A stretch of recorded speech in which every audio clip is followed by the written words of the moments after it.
ಒಬ್ಬ ಪೊಲೀಸ್ ಅಪ್ಪ ಪೋಲಿಗೆ ಅಪ್ಪನಾದಂತಹ ಕಥೆಯನ್ನು ನಾವು ನಿಮಗೆ ತಿಳಿಸುವುದಕ್ಕೆ ಇಷ್ಟಪಡ್ತೀವಿ. ಡಿಜಿಪಿ ರಾಮಚಂದ್ರ ರಾವ್ ರಾಸಲೀಲೆ ವಿಡಿಯೋಗಳು ಈಗ ಸಾಮಾಜಿಕ ಜಾಲತಾಣಗಳಲ್ಲಿ ವೈರಲ್ ಆಗ್ತಾ ಇದೆ. ಗಮನಿಸ್ತಾ ಹೋಗೋಣ. ಒಬ್ಬ ಪೊಲೀಸ್ ಇಲಾಖೆಯಲ್ಲಿ ಇದ್ದುಕೊಂಡು ಡಿಜಿಪಿ ಆಗಿ ಇದ್ದುಕೊಂಡು ಮಹಿಳೆಯರನ್ನ ಮುಕ್ಕುತ್ತಿರುವಂತಹ ದೃಶ್ಯಗಳು ಸಾಮಾಜಿಕ ಜಾಲತಾಣಗಳಲ್ಲಿ ಬಹಳ ದೊಡ್ಡ ಮಟ್ಟದಲ್ಲಿ ವೈರಲ್ ಆಗ್ತಾ ಇದೆ. ಕಚೇರಿಯಲ್ಲೇ, ಬೇರೆ ಎಲ್ಲೋ ಅಲ್ಲ, ತನ್ನ ಚೇಂಬರ್ ಅಲ್ಲೇ ರಾಸಲೀಲೆ ನಡೆಸಿದಾನೆ ಈತ ರಾಮಚಂದ್ರ. ಚೇರ್ ಮೇಲೆ ಕುಳಿತು ಮಹಿಳೆಯರಿಗೆ ಡಿಜಿಪಿ ಚುಂಬನವನ್ನು ಕೊಟ್ಟಿದ್ದಾನೆ. ಯೂನಿಫಾರ್ಮ್ ಅಲ್ಲೇ ಇರುವಂತಹ ಸಂದರ್ಭದಲ್ಲೇ ರಾಸಲೀಲೆ ಆಡಿರುವಂತಹ ಒಂದು ವಿಡಿಯೋ ಈಗ ಸಾಮಾಜಿಕ ಜಾಲತಾಣದಲ್ಲಿ ಬಹಳ ದೊಡ್ಡ ಮಟ್ಟದಲ್ಲಿ ವೈರಲ್ ಆಗ್ತಾ ಇದೆ. ರಾಮಚಂದ್ರ ರಾಸಲೀಲೆಯ ಪ್ರಕರಣ ಇಡೀ ಪೊಲೀಸ್ ಇಲಾಖೆ ತಲೆ ತಗ್ಗಿಸುವ ಹಾಗೆ ಮಾಡಿದೆ ಅನ್ನೋದರಲ್ಲಿ ಏನೂ ಕೂಡ ಅನುಮಾನವೇ ಇಲ್ಲ. ದೃಶ್ಯದಲ್ಲಿ ಗಮನಿಸ್ತಾ ಇದ್ದೀರಿ ಎಷ್ಟರ ಮಟ್ಟಿಗೆ ಯಾರ ಭಯನೂ ಇಲ್ಲದೆ ಯಾವ ರೀತಿಯಲ್ಲಿ ಆ ಮಹಿಳೆಯ ಜೊತೆಗೆ ವರ್ತಿಸ್ತಾ ಇದ್ದಾನೆ, ಆಕೆಯನ್ನು ತಬ್ಬಿಕೊಳ್ತಾನೆ, ಆಕೆಯ ಜೊತೆಗೆ ಏನೇನೆಲ್ಲ ಅಸಹ್ಯವಾಗಿ ಅಸಭ್ಯವಾಗಿ ನಡೆದುಕೊಳ್ತಾನೆ ಅನ್ನುವುದನ್ನು ಮುಖ್ಯವಾಗಿ ಇಲ್ಲಿ ಕಾಣ್ತಾ ಇದ್ದೀವಿ. ಒಬ್ಬ ಪೊಲೀಸ್ ಅಧಿಕಾರಿ ಪೊಲೀಸ್ ಯೂನಿಫಾರ್ಮಲ್ಲಿ ಇದ್ದುಕೊಂಡು ಬಂದಂತಹ ಒಂದು ಹೆಣ್ಣು ಮಗಳ ಜೊತೆಗೆ ಈ ರೀತಿಯಾಗಿ ಚಕ್ಕಂದವನ್ನು ಆಡುವಂತಹ ಮನಸ್ಥಿತಿ ಆತನಲ್ಲಿ ಇದೆ ಅನ್ನೋದಾದರೆ ಇಡೀ ಪೊಲೀಸ್ ಇಲಾಖೆ ತಲೆ ತಗ್ಗಿಸುವಂತಹ ಒಂದು ಪ್ರಕರಣ ಇದು.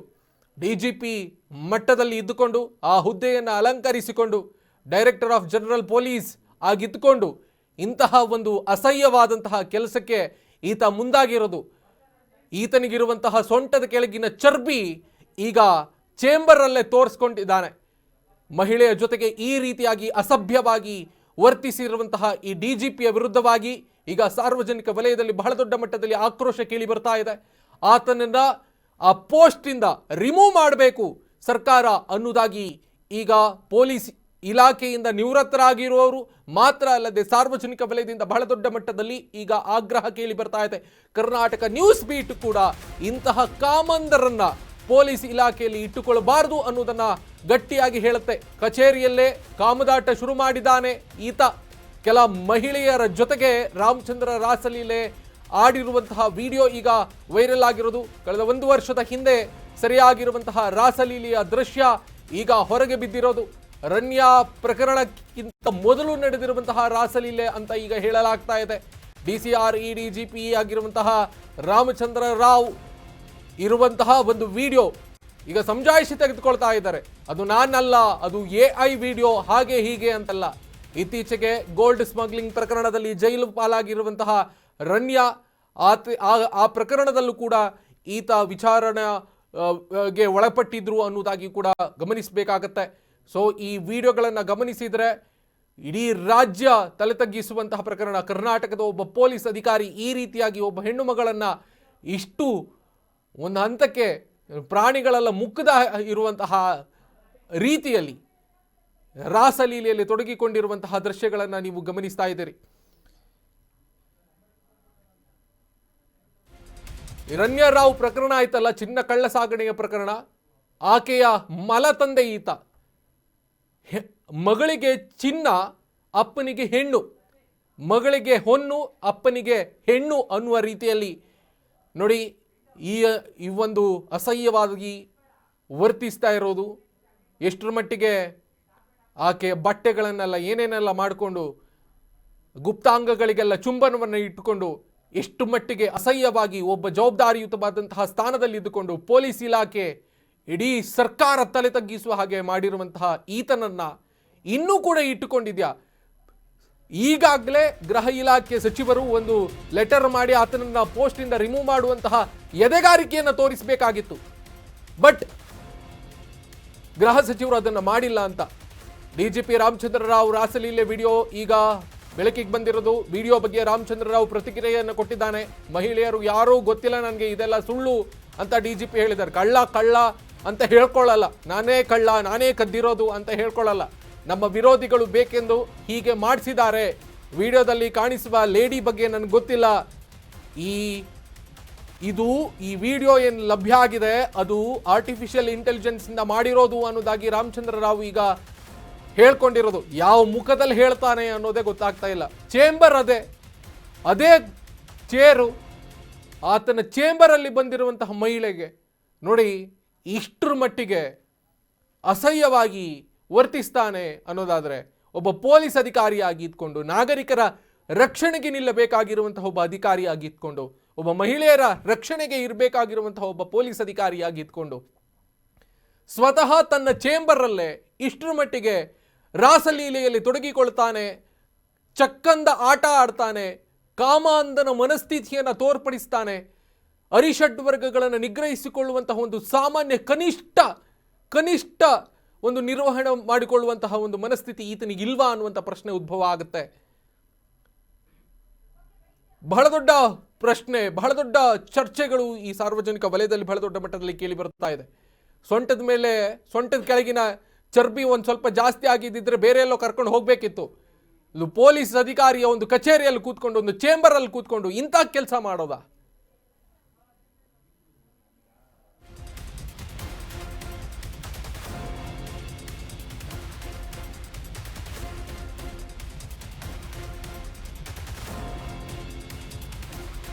ಈ ಕಾಮಾಂಧ ಪೋಲಿಯಪ್ಪ ಈಗ ಬೈಟ್ ಕೊಟ್ಟಿದ್ದಾರಂತೆ. ಗಮನಿಸೋಣ. ರಾಮಚಂದ್ರ ರಾವ್ ಡಿಜಿಪಿ, ಈ ಪ್ರಕರಣದ ಬಗ್ಗೆ ನನಗೇನು ಗೊತ್ತಿಲ್ಲ, ಇದೆಲ್ಲ ಆರ್ಟಿಫಿಷಿಯಲ್ ಇಂಟೆಲಿಜೆನ್ಸ್ ವಿಡಿಯೋ ಅಂತ ಹೇಳ್ಕೊಂಡಿದ್ದಾರಂತೆ. ನೋಡೋಣ ಹಾಗಾದ್ರೆ ಏನ್ ಮಾತಾಡಿದ್ದಾರೆ.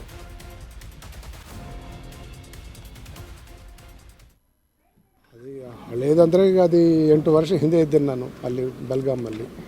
ಮುಜುಗರ ಸಹಜವಾಗಿ ತಂದಿದೆ, ಸಾಕಷ್ಟು ಮುಜುಗರ ಆಗಿದೆ. ಈ ಸರ್ ಇದು ಏನು ಹೇಳಲಿಕ್ಕೆ ಬಯಸ್ತೀರಾ ಅಂತ ಈ ಹಂತದಲ್ಲಿ? ಅದ್ರ ಬಗ್ಗೆ ನಾವು ಅಡ್ವೊಕೇಟ್ ಮಾತಾಡಿ ನಾವು ಇದು ಕ್ರಮ ತಗೊಳ್ತೀವಿ. ಇದು ನಮಗೆ ಶಾಕಿಂಗ್, ಇಟ್ಸ್ ಆಲ್ ಫ್ಯಾಬ್ರಿಕೇಟೆಡ್, ಸುಳ್ಳು. ಇದು ಆ ವಿಡಿಯೋ ಎಲ್ಲ ಸುಳ್ಳು ಅಂತ ನಮ್ಗೆ. ನಿಮ್ಮ ಸುಳಿವೇನಾದ್ರು ಇತ್ತಾ ಸರ್ ಇದ್ರ ಬಗ್ಗೆ ನಮಗೇನು ಐಡಿಯಾ ಇಲ್ಲ. ಯಾವಾಗ ಆಗಿರೋದು ಇದು, ಯಾವಾಗ ಮಾಡಿರೋದು ಗೊತ್ತಿಲ್ಲ. ಆಗಿದ್ರೆ ನನಗೆ ಗೊತ್ತಾಗಲ್ಲ. ಇದ್ರ ಬಗ್ಗೆ ತನಿಖೆ ಆಗ್ಬೇಕಂತೀರಾ? ತನಿಖೆ ಆಗಬೇಕು. ಈಗ ಗೃಹ ಸಚಿವರನ್ನ ಭೇಟಿ ಮಾಡಕ್ಕೆ ಬಂದಿದ್ದೀರಾ ಸರ್, ಏನು ಹೇಳಲಿಕ್ಕೆ ಬಯಸ್ತೀರಾ ಅವ್ರಿಗೆ ಅಂತ? ಇಲ್ಲ, ಈ ಥರ ಸುಳ್ಳು ಮಾಹಿತಿ ಹಬ್ಸ್ತಾ ಇದ್ರು. ಅದೇ ಇದ್ರ ಬಗ್ಗೆ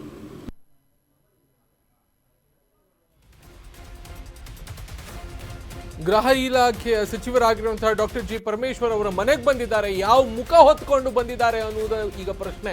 ಡಿಜಿಪಿ ರಾಮಚಂದ್ರ ರಾವ್ ರಾಸಲೀಲೆ ವಿಡಿಯೋ ಪ್ರಕರಣಕ್ಕೆ ಸಂಬಂಧಪಟ್ಟ ಹಾಗೆ ವಿಡಿಯೋ ಬಗ್ಗೆ ನನಗೆ ಗೊತ್ತಿಲ್ಲ. ದೇವನಹಳ್ಳಿಯಲ್ಲಿ DK ಶಿವಕುಮಾರ್ ಹೇಳಿಕೆಯನ್ನು ಕೊಟ್ಟಿದ್ದಾರೆ ಸಂಬಂಧಪಟ್ಟ ಹಾಗೆ.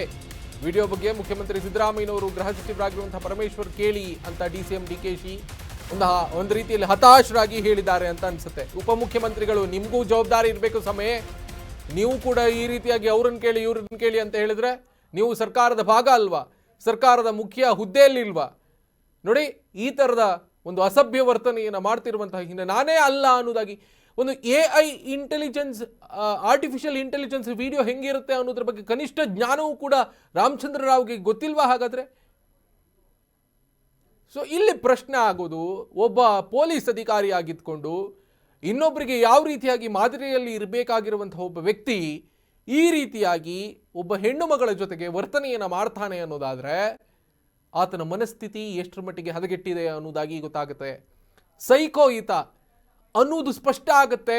ಗಮನಿಸಬೇಕು, ಚೇಂಬರಲ್ಲಿ ಕೂತ್ಕೊಂಡು ಈ ರೀತಿಯಾಗಿ ಹೆಣ್ಣು ಮಕ್ಕಳ ಜೊತೆಗೆ ಅಸಭ್ಯವಾಗಿ ವರ್ತಿಸೋದು, ದೈಹಿಕವಾಗಿ ಆಕೆಯನ್ನು ಬಳಸ್ಕೊಳ್ಳೋದು, ಆಕೆಯ ಗುಪ್ತಾಂಗಗಳನ್ನು ಮುಟ್ಟೋದು, ಆಕೆಯ ಗುಪ್ತಾಂಗಗಳಿಗೆ ಚುಂಬನವನ್ನು ಇಡೋದು, ಈ ರೀತಿಯಾಗಿ ಮಾಡುವಂತಹ ಮನಸ್ಥಿತಿ ಹೇಗೆ ಬರುತ್ತೆ ಒಬ್ಬ ಹಿರಿಯ ಅಧಿಕಾರಿಯಾಗಿ ಇದ್ಕೊಂಡು, ಅದು ಕೂಡ ಚೇಂಬರಲ್ಲೇ ಇದ್ಕೊಂಡು? ಸರ್, DGP ರಾಮಚಂದ್ರ ರಾವ್ ಅವರು ತುಂಬಾ ಜನ ಮಹಿಳೆಯರ ಜೊತೆ ಕಚೇರಿಯಲ್ಲಿ ಅಶ್ಲೀಲವಾಗಿ ವರ್ತಿಸಿರೋ ವಿಡಿಯೋಗಳಿಗೆ ವೈರಲ್ ಆಗಿದೆ. ತಮ್ಮ ಕಚೇರಿ ಯೂನಿಫಾರ್ಮ್ ಅಲ್ಲೇ ಈ ರೀತಿ ಅಸಭ್ಯವಾಗಿ ವರ್ತಿಸಿದ್ದಾರೆ. ನನಗೆ ಗೊತ್ತಿಲ್ಲ. ಹೋಮ್ ಮಿನಿಸ್ಟರ್ ಕೇಳಿ, ಚೀಫ್ ಮಿನಿಸ್ಟರ್ ಕೇಳಿ, ನನಗೆ ಅದ್ರ ಬಗ್ಗೆ ಏನು ಗೊತ್ತಿಲ್ಲ. ಗಮನಿಸ್ತಾ ಹೋಗೋಣ. ಹೆಚ್ಚಿನ ಮಾಹಿತಿ ಲಭ್ಯ ಆಗ್ತಾ ಇದೆ. DGP ರಾಮಚಂದ್ರ ರಾವ್ ರಾಸಲೀಲೆ ವಿಡಿಯೋ ಪ್ರಕರಣಕ್ಕೆ ಸಂಬಂಧಪಟ್ಟ ಹಾಗೆ ದಿನೇಶ್ ಕಲ್ಲಹಳ್ಳಿ ದೂರನ್ನು ಕೊಟ್ಟಿದ್ದಾರೆ. ಸಾಮಾಜಿಕ ಕಾರ್ಯಕರ್ತ ದಿನೇಶ್ ಕಲ್ಲಹಳ್ಳಿ, ಸರ್ಕಾರದ ಮುಖ್ಯ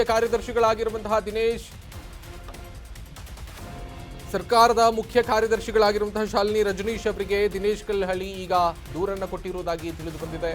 ಸಮವಸ್ತ್ರದಲ್ಲಿ ಮಹಿಳೆಯೊಂದಿಗೆ ಅಶ್ಲೀಲ ವರ್ತನೆಯನ್ನು ಮಾಡಿರುವುದಕ್ಕೆ ಸಂಬಂಧಪಟ್ಟ ಹಾಗೆ ದೂರನ್ನು ಕೊಟ್ಟಿದ್ದಾರೆ. ಈ ರೀತಿ ವರ್ತನೆಯನ್ನು ತೋರುವುದು ಸೇವೆಗೆ ಅವಮಾನ.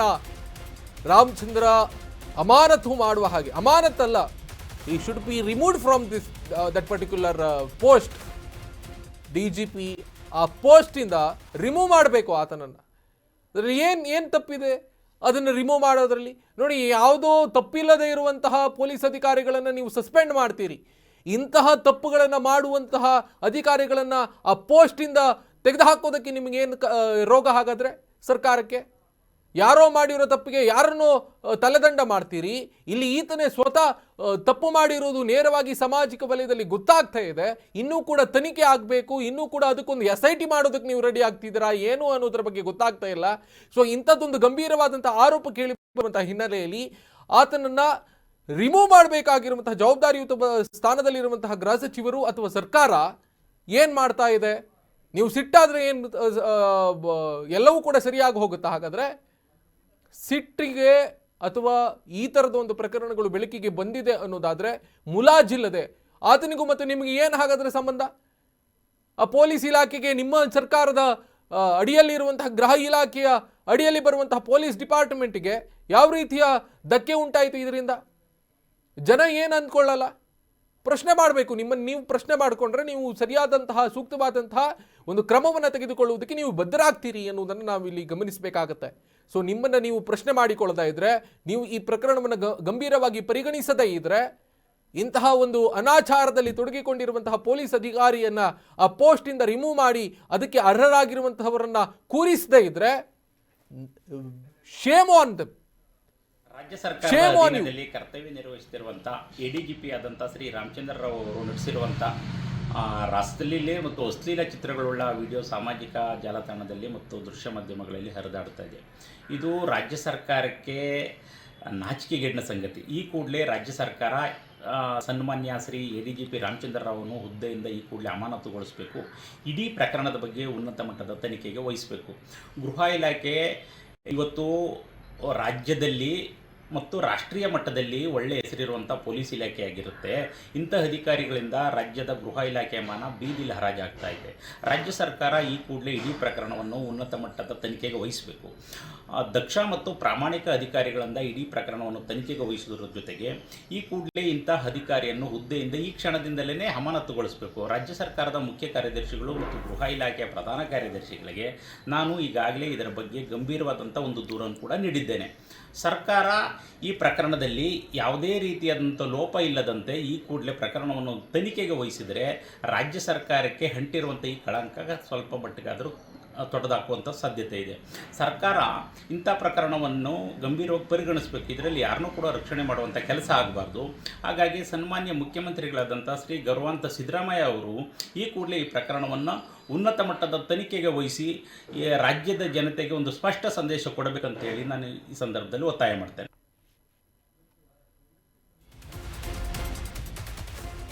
ಅಪ್ಡೇಟ್ಸ್ ಲಭ್ಯ ಆಗ್ತಾ ಇದೆ. ಪ್ರಕರಣಕ್ಕೆ ಸಂಬಂಧಪಟ್ಟ ಹಾಗೆ ಗಂಭೀರವಾಗಿ ಪರಿಗಣಿಸಿದ ಸಿಎಂ ರಾಮಚಂದ್ರ ರಾವ್ ವಿರುದ್ಧ ಶಿಸ್ತು ಕ್ರಮಕ್ಕೆ ಸೂಚನೆಯನ್ನು ಕೊಟ್ಟಿದ್ದಾರೆ ಸಿಎಂ ಸಿದ್ದರಾಮಯ್ಯನವರು ಅನ್ನುವಂಥ ಮಾಹಿತಿ ಸದ್ಯಕ್ಕೆ ಲಭ್ಯ ಆಗ್ತಾ ಇದೆ.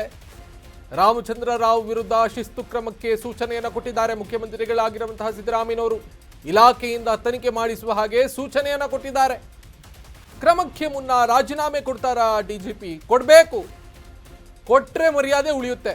ರಾಮಚಂದ್ರ ರಾವ್ ವಿರುದ್ಧ ಶಿಸ್ತು ಕ್ರಮಕ್ಕೆ ಸೂಚನೆಯನ್ನು ಕೊಟ್ಟಿದ್ದಾರೆ ಸಿದ್ದರಾಮಯ್ಯನವರು ಅನ್ನೋದಾಗಿ ಮಾಹಿತಿ ಲಭ್ಯ ಆಗ್ತಾ ಇರೋದು ಗಮನಿಸಬೇಕು. ಈ ರೀತಿಯಾಗಿ ಒಂದು ಬೆಳವಣಿಗೆ ಆ ಬಳಿಕ ಮುಖ್ಯಮಂತ್ರಿಗಳಾಗಿರುವಂತಹ ಸಿದ್ದರಾಮಯ್ಯನವರು ಗೃಹ ಇಲಾಖೆಯ ಸಚಿವರಿಗೆ ಶಿಸ್ತು ಕ್ರಮವನ್ನು ತೆಗೆದುಕೊಳ್ಳುವುದಕ್ಕೆ ಸೂಚನೆಯನ್ನು ಕೊಟ್ಟಿದ್ದಾರೆ. DIG ರಾಮಚಂದ್ರ ರಾವ್ ಅವರು ಠಾಣೆಗೆ ಹೋದಂತ ಮಹಿಳಾ ಜೊತೆಗೆ ಅನುಚಿತವಾಗಿ ವರ್ತನೆ ಮಾಡಿದ್ದಾರೆ. ಆ ಎಲ್ಲ ವಿಡಿಯೋಗಳೆಲ್ಲ ಬಂದಿದೆ. ನಾವು ಅದ್ರ ಬಗ್ಗೆ ವಿಚಾರಣೆ ಮಾಡಿಸ್ತೀವಿ. ನನಗೆ ಬೆಳಿಗ್ಗೆ ಗೊತ್ತಾಯಿತು. ಆಮೇಲೆ ಅವ್ರ ಮೇಲೆ ಶಿಸ್ತಿನ ಕ್ರಮ ತಗೋತೀವಿ. ಶಿಸ್ತು ಕ್ರಮ ಜರುಗಿಸ್ತೀವಿ. ಎಷ್ಟೇ ಎತ್ತರದ ಅಧಿಕಾರಿ ಆದರೂ ಕೂಡ ಕಾನೂನಿಗಿಂತ ಯಾರು ದೊಡ್ಡವರಲ್ಲ. ಅವ್ರ ಮೇಲೆ ಶಿಸ್ತಿನ ಕ್ರಮ ತಗೊಳ್ತಕ್ಕಂಥ ಕೆಲಸ ಮಾಡ್ತೀವಿ. ಅದನ್ನು ವಿಚಾರಣೆ ಮಾಡಿ ಆಮೇಲೆ ಕ್ರಮ ತಗೊಳ್ತೀವಿ. DIG ರಾಮಚಂದ್ರ ರಾವ್ ಅವರು ಠಾಣೆಗೆ ಹೋದಂತ ಮಹಿಳಾ ಜೊತೆಗೆ ಅನುಚಿತವಾಗಿ ವರ್ತನೆ ಮಾಡಿದ್ದಾರೆ. ಆ ಎಲ್ಲ ವಿಡಿಯೋಗಳೆಲ್ಲ ಬಂದಿದೆ. ನಾವು ಅದ್ರ ಬಗ್ಗೆ ವಿಚಾರಣೆ ಮಾಡಿಸ್ತೀವಿ. ನನಗೆ ಬೆಳಿಗ್ಗೆ ಗೊತ್ತಾಯಿತು. ಆಮೇಲೆ ಅವ್ರ ಮೇಲೆ ಶಿಸ್ತಿನ ಕ್ರಮ ತಗೋತೀವಿ. ಶಿಸ್ತು ಕ್ರಮ ಜರುಗಿಸ್ತೀವಿ. ಎಷ್ಟೇ ಎತ್ತರದ ಅಧಿಕಾರಿ ಆದರೂ ಕೂಡ ಕಾನೂನಿಗಿಂತ ಯಾರು ದೊಡ್ಡವರಲ್ಲ. ಅವ್ರ ಮೇಲೆ ಶಿಸ್ತಿನ ಕ್ರಮ ತಗೊಳ್ತಕ್ಕಂಥ ಕೆಲಸವನ್ನು ಮಾಡ್ತೀವಿ. ಅದನ್ನು ವಿಚಾರಣೆ ಮಾಡಿ ಆಮೇಲೆ ಕ್ರಮ ತಗೊಳ್ತೀವಿ. DIG ರಾಮಚಂದ್ರ ರಾವ್ ಅವರು ಠಾಣೆಗೆ ಹೋದಂತ ಮಹಿಳೆಯರ ಜೊತೆಗೆ ಅನುಚಿತವಾಗಿ ವರ್ತನೆ ಮಾಡಿದ್ದಾರೆ. ಆ ಎಲ್ಲ ವಿಡಿಯೋಗಳೆಲ್ಲ ಬಂದಿದೆ. DIG ಅಂತ ಅಧಿಕಾರಿ ನಾವು ಅದ್ರ ಬಗ್ಗೆ ವಿಚಾರಣೆ ಮಾಡಿ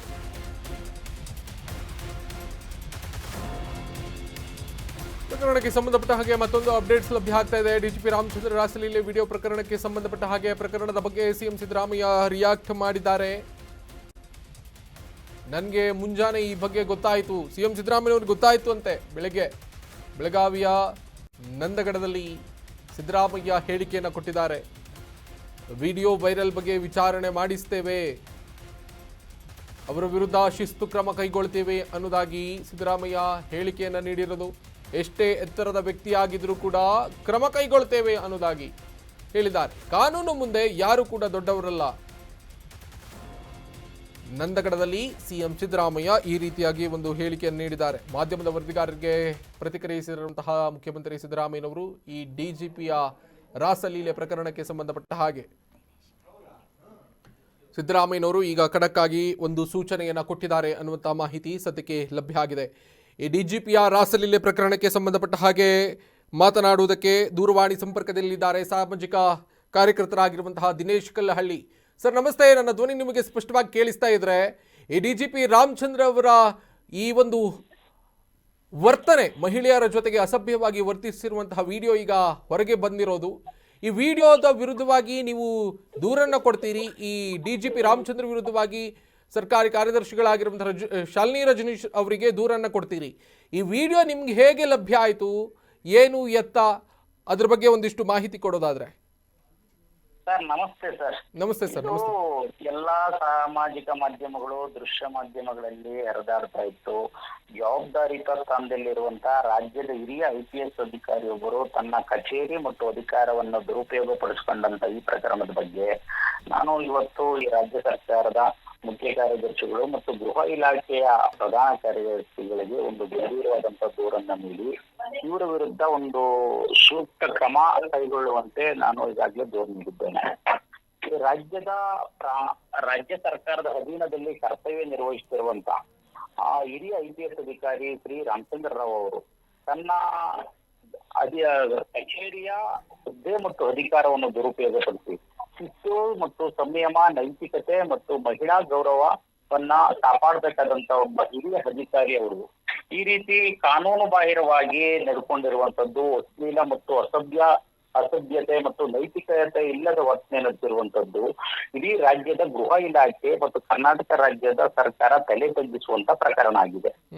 ಈ ದೃಶ್ಯ ಮಾಧ್ಯಮದಲ್ಲಿ ಬಂದಂತ ಆಡಿಯೋ ತುಣುಕುಗಳನ್ನ ನೋಡಿದ ನಂತರ ನಾನು ರಾಜ್ಯದ ಮುಖ್ಯ ಕಾರ್ಯದರ್ಶಿಗಳಿಗೆ ಒಂದು ಸವಿರುವ ದೂರು ನೀಡಿ ಈ ಪ್ರಕರಣಕ್ಕೆ ಸಂಬಂಧಪಟ್ಟಂತೆ ಸರ್ಕಾರ ಈ ಕೂಡಲೇ ಗಂಭೀರವಾಗಿ ಪರಿಗಣಿಸಿ ಈ ಅಧಿಕಾರಿಯನ್ನ ಈ ಕೂಡಲೇ ತಕ್ಷಣವೇ ಅಮಾನತುಗೊಳಿಸುವುದರ ಜೊತೆಗೆ ದಕ್ಷ ಮತ್ತು ಪ್ರಾಮಾಣಿಕ ಅಧಿಕಾರಿಗಳಿಂದ ಒಂದು ತನಿಖೆ ನಡೆಸಬೇಕು. ರಾಜ್ಯ ಸರ್ಕಾರದ ಕರ್ತವ್ಯನೂ ಕೂಡ ಹೌದು. ನಮ್ಮ ಪೊಲೀಸ್ ಇಲಾಖೆಗೆ ರಾಜ್ಯ ಮತ್ತು ರಾಷ್ಟ್ರ ಮಟ್ಟದಲ್ಲಿ ಒಂದು ಉನ್ನತವಾದಂತ ಹೆಸರು ಇದೆ. ಇಂತಹ ಅಧಿಕಾರಿಗಳಿಂದ ರಾಜ್ಯದ ಪೊಲೀಸ್ ಇಲಾಖೆಯ ಮಾನ ಮರ್ಯಾದೆ ಬೀದಿಲ ರಾಜ ಆಗ್ತಾ ಇದೆ. ಇದು ಆಗಬಾರದು. ಹಾಗಾಗಿ ನಾನು ಇವತ್ತು ಗೌರವಾನ್ವಿತ ಮುಖ್ಯಮಂತ್ರಿಗಳಾದಂತಹ ಸಿದ್ದರಾಮಯ್ಯ ಸಾಹೇಬರು ಒತ್ತಾಯ ಮಾಡ್ತೇನೆ, ಈ ಕೂಡಲೇ ಈ ಅಧಿಕಾರಿಯನ್ನ ಹುದ್ದೆಯಿಂದ ಅಮಾನತುಗೊಳಿಸುವುದರ ಜೊತೆಗೆ ಪೊಲೀಸ್ ಇಲಾಖೆಯ ಮಾನ ಮರ್ಯಾದೆಯನ್ನು ಕಾಪಾಡುವಂತ ಒಂದು ಉದ್ದೇಶದಿಂದ ಇಡೀ ಪ್ರಕರಣವನ್ನು ನಿಷ್ಪಕ್ಷಪಾತವಾಗಿ ತನಿಖೆ ನಡೆಸಬೇಕು ಅಂತ ಹೇಳಿ ನಾನು ಈ ಸಂದರ್ಭದಲ್ಲಿ ಒತ್ತಾಯ ಮಾಡ್ತೇನೆ. ಸಿದ್ದರಾಮಯ್ಯ ಅವರು ಈಗಾಗಲೇ ಗೃಹ ಇಲಾಖೆಗೆ ಸೂಚನೆಯನ್ನು ಕೊಟ್ಟಿದ್ದಾರೆ ಕ್ರಮವನ್ನು ತೆಗೆದುಕೊಳ್ಬೇಕು ಅಂತ. ಸೊ ಈಗ ಈ ಪ್ರಕರಣಕ್ಕೆ ಸಂಬಂಧಪಟ್ಟ ಹಾಗೆ ಈತನ ವರ್ತನೆಯ ಬಗ್ಗೆ ನಿಮಗೆ ಮೊದಲೇನಾದರೂ ಗೊತ್ತಿತ್ತಾ ದಿನೇಶ್ ಕಲ್ಲಹಳ್ಳಿ ಅವರೇ? ಈತ ಮೊದಲಿಂದ ಮಾಡ್ಕೊಂಡು ಬಂದಿರೋದು ಇಂಥದ್ದೇ ಕೆಲಸ ಅನ್ನೋದ್ರ ಬಗ್ಗೆ ಏನಾದರೂ ಮಾಹಿತಿ ಇತ್ತಾ, ಅಥವಾ ಯಾರಾದರೂ ಮಹಿಳೆಯರು ಬಂದು ನಿಮ್ಮಲ್ಲಿ ದೂರನ್ನು ಕೊಟ್ಟಿದ್ರಾ, ಹೇಗೆ ಏನು ಎತ್ತ ಅಂತ? ಸರ್, ಈ ಅಧಿಕಾರಿಗಳ ಬಗ್ಗೆ ಹಲವಾರು ಸಾರ್ವಜನಿಕವಾಗಿ ದೂರುಗಳಿದ್ದು, ಬಟ್ ಆದ್ರೆ ಯಾರು ಕೂಡ ಅದರಿಂದ ಬಂದು ದೂರು ಕೊಟ್ಟಿರ್ಲಿಲ್ಲ. ಆದ್ರೆ ಇವತ್ತು ಏಕಾಏಕಿ ದೃಶ್ಯ ಮಾಧ್ಯಮಗಳು ಮತ್ತು ಸಾಮಾಜಿಕ ಮಾಧ್ಯಮಗಳಲ್ಲಿ ಈ ವಿಡಿಯೋ ಅಶ್ಲೀಲ ತುಣುಕುಗಳು ಏನು ಹರಿದಾಡ್ತಾ ಇತ್ತು, ಇದ್ರ ಬಗ್ಗೆ ಸರ್ಕಾರ ಈ ಕೂಡಲೇ ಕ್ರಮ ಕೈಗೊಳ್ಬೇಕಾಗಿತ್ತು. ಇದ್ರ ಬಗ್ಗೆ ಮೊದಲೇನೆ ಇಂಥ ಅಧಿಕಾರಿಗಳು ಗೌಪ್ಯತೆ, ಇಂಟೆಲಿಜೆನ್ಸ್ ಇದೆ ರಾಜ್ಯ ಸರ್ಕಾರದ ಅಧೀನದಲ್ಲಿ, ಗುಪ್ತದಳ ಇದೆ, ಗುಪ್ತದಳ ಇದನ್ನ ಕೂಡಲೇ ಇಂಥ ಮಾಹಿತಿಯನ್ನ ಸಂಗ್ರಹಿಸಬೇಕಿತ್ತು. ಆ ರಾಜ್ಯ ಸರ್ಕಾರದ ಒಂದು ಮಾನ ಮರ್ಯಾದೆ ಪ್ರಶ್ನೆ ಆಗಿರೋದ್ರಿಂದ ಇಂಥ ಪ್ರಕರಣಗಳಲ್ಲಿ ಕಡಿವಾಣ ಹಾಕ್ಬೇಕಾಗಿತ್ತು. ಮೊದಲಿಗೆ ಎಚ್ಚರಿಕೆ ನೋಟಿಸ್ ನೀಡುವಂತದ್ದು, ಸೂಕ್ತ ಕಾನೂನು ಕ್ರಮ ಕೈಗೊಳ್ಳುವಂತದ್ದು ಮಾಡ್ಬೇಕಿತ್ತು. ಇದರ ಬಗ್ಗೆ ನಾನು ಇವ್ರ ಮೇಲೆ all India civil content rules 1969 ಪ್ರಕಾರ ದುರ್ನಡತೆ ಎದುರಿಸಿದಂತ ಈ ಅಧಿಕಾರಿಯನ್ನು ಈ ಕೂಡಲೇ ಅಮಾನತುಗೊಳಿಸಬೇಕು. ಅಮಾನತುಗೊಳಿಸುವುದ್ರ ಜೊತೆಗೆ ಪ್ರಕರಣವನ್ನ ದಕ್ಷ ಮತ್ತು ಪ್ರಾಮಾಣಿಕ ಅಧಿಕಾರಿಗಳಿಂದ ತನಿಖೆ ಮಾಡ್ಲಿ ಸರ್. ತನಿಖೆ ಮಾಡಿ ಇವ್ರು ಹೇಳ್ತಾರೆ, ಈಗ ಸಾಹೇಬ್ರು ಹೇಳ್ತಿದ್ದಾರೆ, ಏನು ADGP ಸಾಹೇಬ್ರು ಏನ್ ಹೇಳ್ತಿದ್ದಾರೆ, ನಮ್ದೆಲ್ಲ ವಿಡಿಯೋ ಅಂತ. ವಿಡಿಯೋನೋ ಅಥವಾ ವಾಸ್ತವದಿಂದ ಕೂಡಿದೆಯೋ ಸಂಚಿದೆಯೋ, ಬಟ್ ಅಧಿಕಾರ ಮತ್ತು ಕಚೇರಿನ ದುರುಪಯೋಗ ಪಡಿಸ್ಕೊಂಡಿರೋದು ಅಂತ ಸ್ಪಷ್ಟವಾಗಿ ಗೋಚರ ಆಗ್ತಾ ಇದೆ. ಇವರನ್ನು ಯಾರಾದ್ರೂ ಬ್ಲಾಕ್ ಮೇಲ್ ಮಾಡ್ತಿದ್ರು ಅಂತಿದ್ರೆ ದೂರ ಕೊಡಬಹುದಾಗಿತ್ತು. ಪೊಲೀಸ್ ಇಲಾಖೆ ಅವರೇ ಅಧೀನದಲ್ಲೇ ಇದೆಯಲ್ಲ ಸರ್, ಅಲ್ವಾ? ಶಾಲಿನಿ ರಜನೀಶ್ ಅವರಿಂದ ಏನಾದರೂ ಪ್ರತಿಕ್ರಿಯೆ ಬಂದಿದೆಯಾ ಸರ್ ನಿಮ್ಗೆ? ಸರ್, ಶಾಲಿನಿ ರಜನೀಶ್ ಮೇಡಮ್ ಅವರಿಂದ ನಿಮಗೆ ಈ ಪ್ರಕರಣಕ್ಕೆ ಸಂಬಂಧಪಟ್ಟ ಏನು ಇದು ಬಂದಿಲ್ಲ ಸರ್. ನಾನು ಮೇಡಮ್ ಅವ್ರಿಗೆ ಸಂಪರ್ಕ ಮಾಡ್ಲಿಕ್ಕೆ ಅವ್ರ PS ಜೊತೆ ಕೂಡ ಸಂಪರ್ಕದಲ್ಲಿದ್ದೇನೆ. ಹೀಗಾಗಿ ನನ್ನ ದೂರಿನ ಮೇಲೆ ಪ್ರಾಮಾಣಿಕವಾಗಿ ತನಿಖೆಗೆ ಆದೇಶ ಮಾಡ್ತಾರೆ ಅಂತ ಒಂದು ಆಶಾಭಾವನೆ ಇದೆ ಸರ್. ನನ್ನ ಸಾಧ್ಯವಾದ ನಾಳೆ ಮುಖ್ಯ ಕಾರ್ಯದರ್ಶಿಗಳು ಮೇಡಮ್ ಭೇಟಿ ಮಾಡಿ ಮತ್ತೊಮ್ಮೆ ವಿವರಿಸಿ ಸಮರ್ಪಕ ತನಿಖೆಗೆ ಒತ್ತಾಯ ಮಾಡ್ತೇನೆ ಸರ್ ನಾಳೆ. ಓಕೆ, ಥ್ಯಾಂಕ್ ಯು ಸರ್ ನಮ್ಮ ಜೊತೆಗೆ ಇಷ್ಟೊತ್ತು ಮಾತನಾಡಿರೋದಕ್ಕೆ. Thank you sir.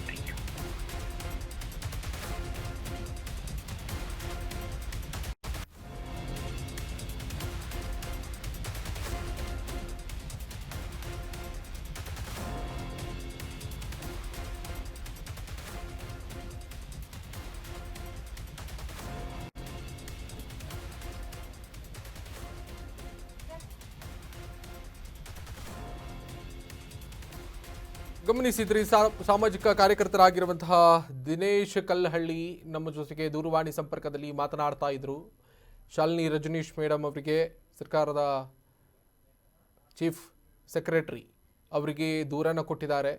ಸದ್ಯಕ್ಕೆ ಈವರೆಗೆ ಪ್ರತಿಕ್ರಿಯೆಯನ್ನು ಬಂದಿಲ್ಲ. ನಾಳೆ ಸಾಧ್ಯ ಆದರೆ ಭೇಟಿ ಮಾಡಿ ಮಾತುಕತೆಯನ್ನು ನಡೆಸುವುದಕ್ಕೆ ಪ್ರಯತ್ನ ಮಾಡ್ತೀನಿ ಅನ್ನೋದಾಗಿ ಹೇಳಿದ್ದಾರೆ. ಈಗಾಗಲೇ ಸಿದ್ದರಾಮಯ್ಯನವರಿಗೆ ಅವರು ಒತ್ತಾಯ ಮಾಡಿಕೊಂಡಿದ್ದಾರೆ ಸೂಕ್ತ ಕ್ರಮ ತೆಗೆದುಕೊಳ್ಬೇಕು ಅಂತ. ಅದಾಗಲೇ ಸಿದ್ದರಾಮಯ್ಯನವರು ಗೃಹ ಇಲಾಖೆಯ ಸಚಿವರಿಗೆ ಸೂಕ್ತವಾದಂತಹ ಕ್ರಮವನ್ನು ತೆಗೆದುಕೊಳ್ಳುವುದಕ್ಕೆ ಸೂಚನೆಯನ್ನು ನೀಡಿದ್ದಾರೆ. ಇನ್ನು ಈ ಸಂಬಂಧಿಸಿದಾಗೆ ಹೆಚ್ಚಿನ ಮಾಹಿತಿ ನೀಡುವುದಕ್ಕೆ ಮಾತನಾಡುವುದಕ್ಕೆ ದೂರವಾಣಿ ಸಂಪರ್ಕದಲ್ಲಿದ್ದಾರೆ ಮಾಜಿ ಪೊಲೀಸ್ ಅಧಿಕಾರಿಗಳಾಗಿರುವಂತಹ ಭಾಸ್ಕರ್ ರಾವ್ ಅವರು. ಸರ್, ನನ್ನ ಧ್ವನಿ ನಿಮಗೆ ಸ್ಪಷ್ಟವಾಗಿ ಕೇಳಿಸ್ತಾ ಇದ್ರೆ? ಪಾಲಿಟಿಕಲಿ ಮಾತನಾಡುವುದನ್ನು ಬಿಟ್ಟು ಈ ಒಂದು ಪ್ರಕರಣ ಗಮನಿಸಿದ್ರೆ ಇಡೀ ಪೊಲೀಸ್ ಇಲಾಖೆಗೆ, ಸರ್ಕಾರಿ ವ್ಯವಸ್ಥೆಗೆ ಒಂದು ಧಕ್ಕೆಯನ್ನು ತಂದ ಹಾಗೆ ಅಲ್ವಾ ಸರ್? ಸರ್, ಪಾಲಿಟಿಕ್ಸ್ ಬಿಡ್ಬೇಡಿ, ನಾನು ಪಾಲಿಟಿಕ್ಸ್ ಮಾತಾಡಕ್ಕೆ ಹೋಗಲ್ಲ. ಏನ್ ನಾನು ಹೇಳ್ತಿದ್ರೆ, ನಾವೆಲ್ಲ ಖಾಕಿ ವಸ್ತ್ರ 35-36 ವರ್ಷ ಧರಿಸ್ಕೊಂಡಿರೋರು. ಮತ್ತೆ ಒಬ್ಬ ಖಾಕಿಧಾರಿ ವ್ಯಕ್ತಿ ಇಷ್ಟು ಉನ್ನತ ಸ್ಥಾನದಲ್ಲಿದ್ದು ಇಷ್ಟು ನೀಚ ಹೀನಾಯ ಕೆಲಸ ಮಾಡೋದ್ರಿಂದ ನಮ್ಮೆಲ್ರಿಗೂ ಬಹಳ ದುಃಖ, ಬೇಜಾರ ಮತ್ತೆ ಕೋಪನೂ ಬಹಳ ಬಂದಿದೆ ಸರ್ ನಮ್ಗೆ. ನಮಗೆ ಇಂಥ ಪವಿತ್ರವಾದ ಸಮವಸ್ತ್ರವನ್ನು ಈ ರೀತಿಯಾಗಿ ಇಷ್ಟು ಲಘುವಾಗಿ ಮತ್ತೆ ಇಷ್ಟು ಕೆಳಮಟ್ಟದ ರೀತಿ ವರ್ತನೆ ಮಾಡೋದಿದೆ. ಮತ್ತೆ ನೋಡಿ, ಆ ಸಮವಸ್ತ್ರದಲ್ಲಿ ಅಶೋಕ ಸ್ತಂಭ ಇದೆ ಸರ್. ಸಾವಿರಾರು ವರ್ಷ ಪುರಾತನ ಅಶೋಕ ಸ್ತಂಭ ನಮ್ಗೆ ಕೊಟ್ಟಿದ್ದಾರೆ. ಅದು ಅದರಲ್ಲಿ ಗಂಡು ಬೆರುಂಡ ಇದೆ, ರಾಷ್ಟ್ರಧ್ವಜ ಇದೆ, ಪೊಲೀಸ್ ಫ್ಲಾಗ್ ಇದೆ.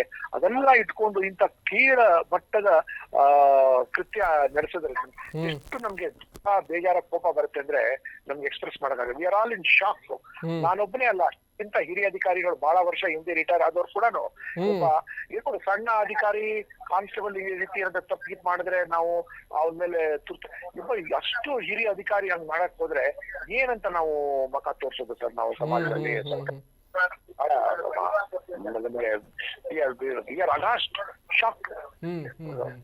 ಈಗ ಸಸ್ಪೆಂಡ್ ಆಗ್ಬೇಕು ಅನ್ನೋದೆಲ್ಲ ಆರೋಪ, ಇದು ಆಗ್ರಹಗಳು ಕೇಳಿ ಬರ್ತಾ ಇದೆ. ಸಸ್ಪೆಂಡ್ ಆಗ್ಬೇಕಾ, ಈ ಪೋಸ್ಟ್ ಇಂದ ರಿಮೂವ್ ಆಗ್ಬೇಕಾ ಅವರು? ಹೌದು, ಅವ್ರಿಗಿನ್ನು 2-3 ತಿಂಗಳ ನೌಕರಿ ಇದೆ. ಇಟ್ ಇಸ್ ಬೆಟರ್ ಈ proceed on forcible retirement or voluntary retirement ಏನಿದೆ, ತುರ್ತಾಗಿ ಜಾಗ ಖಾಲಿ ಮಾಡ್ಬೇಕು. ಇಂಥವ್ರು ಒಂದು ಕ್ಷಣ ಕೂಡ ಕುರ್ಚಿ ಮೇಲೆ ಕೂತ್ಕೋಬಾರ್ದು ಸರ್. ರೀತಿಯಾಗಿ ಕರ್ನಾಟಕದ ಮಹಿಳೆಯರಿಗೆ ಧೈರ್ಯ ಬರುತ್ತೆ ಇಂಥ ಅಧಿಕಾರಿ ಮುಂದೆ ಹವಾಲನ್ನು ಹೇಳ್ಕೊಳಕ್ಕೆ. ಅದಲ್ಲದೆ ಅವರು ಕೂತಿರೋ ಕುರ್ಚಿ ಇದಲ್ಲ, ಅದು ಬಹಳ ಸೂಕ್ಷ್ಮವಾದ ಕುರ್ಚಿ. ಅದು ಹಿಂದುಳಿದ ದಲಿತರಿಗೆ ರಕ್ಷಣೆ ಕೊಡುವಂತ ಕುರ್ಚಿ, ರಕ್ಷಣೆ ಅಂತ ಕೊಡುವಂತ ಕುರ್ಚಿ. ಆ ರೀತಿಯಾಗಿ ಅದಕ್ಕೆ ದುರುಪಯೋಗ ಮಾಡಿದ್ರೆ ಎಷ್ಟು ಮಟ್ಟಕ್ಕೆ ಸಮಂಜಸ? ಅದಕ್ಕೆ ಬೇಲಿಯೇ ಎದ್ದು ಹೊಲಮೆಂದ ಹಾಗೆ ಆಯ್ತು ಇದೀಗ. ಒಂದು ಕ್ಷಣ ಕೂತ್ಕೋಬಾರ್ದು. ಮುಖ್ಯಮಂತ್ರಿ ಅವ್ರಿಗೆ ತುರ್ತಾಗಿ ಅವ್ರಿಗೆ ಅಲ್ಲಿಂದ ಪಟ್ಟು ಕಳಿಸ್ಬಿಡ್ಬೇಕು. ಅವ್ರಿಗೆ ಅಲ್ಲೇ ಇವತ್ತೇ ಅವ್ರಿಗೆ ರಿಟೈರ್ಮೆಂಟ್, ಅವ್ರಿಗೆ ಪೆನ್ಷನ್ ಕೂಡ ಸಿಗೋದಿಲ್ಲ. ಅವ್ರಿಗೆ ವಿಚಾರಣೆ ಎಲ್ಲ ನಡೀತಾ ಹೋದ್ರೆ ಅವ್ರಿಗೆ ಮತ್ತೆ ಬಹಳ ನೀಚ ಕೃತ್ಯ ಅವ್ರು ನಡೆಸ್ಕೊಂಡು ಹೋಗಿರೋದಲ್ಲ. ಪಾಪ ಯಾವ ಹೆಣ್ಮಕ್ಳು ಬಂದಿದ್ಯೋ, ಯಾವ ಮುಜುಗರಕ್ಕೆ ಬಂದಿದ್ಯೋ, ಮತ್ತೆ ಅವ್ರ ಜೊತೆ ಆ ರೀತಿ ವರ್ಸೋದು. ಇವ್ರಿಗೆ ಲಗ್ನ ಆಗಿದೆ, ಮಕ್ಳಿದ್ದಾರೆ ಇರುವಾಗ ಹಿಂಗೆ ಈ ರೀತಿನ ನಡ್ಸ್ಕೊಂಡು ಹೋಗ್ತಾರ. ಮತ್ತೆ ಒಂದು ಕ್ಷಣ ಹೆಂಡತಿ ಮಕ್ಕಳು ಮಕ ನೋಡ್ಲಿ ಅವರು ಇದೆಲ್ಲ ಮಾಡೋಕ್ಕಿಂತ ಮುಂಚೆ. ಮಗಳಿಗೆ ಹೊನ್ನು, ಅಪ್ಪನಿಗೆ ಹೆಣ್ಣು ಬೇಕಾಯ್ತು ಈಗ ನೋಡಿ. ಇವ್ರಿಗೆ ಹಿಂದೆನೂ ಬೇರೆ ಬೇರೆ ರೀತಿಯಾಗಿ ಇವರು ಕಾಂಟ್ರವರ್ಸಿ ಒಳಗೆ ಸಿಕ್ಕಾಕೊಂಡು ತಪ್ಪಿಸ್ಕೊಂಡು ಬಂದಿದ್ದಾರೆ. ಅಂದಿನ ಸರ್ಕಾರಗಳು ಇವ್ರಿಗೆ ಕ್ಷಮೆ ಮಾಡಿ ಕಳ್ಸಿದೆ, ಅಂತೂ ಇನ್ನು ಬುದ್ಧಿ ಕಲ್ತಿಲ್ಲ ಅವರು. ಥ್ಯಾಂಕ್ ಯು ಸರ್, ನಮ್ಮ ಜೊತೆಗೆ ಮಾತನಾಡಿರೋದಕ್ಕೆ ಧನ್ಯವಾದಗಳು.